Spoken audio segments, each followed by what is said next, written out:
Raccolta differenziata ad Agrigento in corso per le utenze non domestiche. Le imprese non sanno dove conferire l'umido. I carrellati a tutte le utenze commerciali del villaggio Mosè sono stati consegnati ed è stato fatto in maniera capillare. I cestini per la raccolta dell'umido, prevista nei giorni di lunedì, mercoledì e sabato, non vengono però svuotati. I commercianti protestano e alcuni lo fanno anche a gran voce. La raccolta dell'umido, prevista appunto per 3 giorni alla settimana, non viene effettuata per un piccolissimo dettaglio: l'impresa che si occupa della raccolta differenziata non sa dove conferirlo.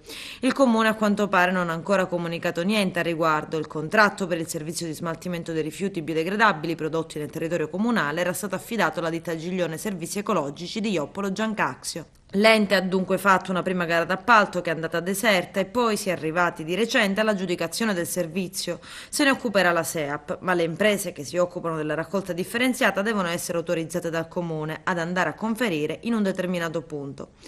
Abbiamo chiesto al comune dove dobbiamo andare a conferire, ha detto l'amministrazione delegato dell'ISEDA Giancarlo Alongi, ma ancora non ci è stato fatto sapere niente e mancando l'indicazione su dove andare a conferire non possiamo raccogliere l'umido. I disagi sono scontati.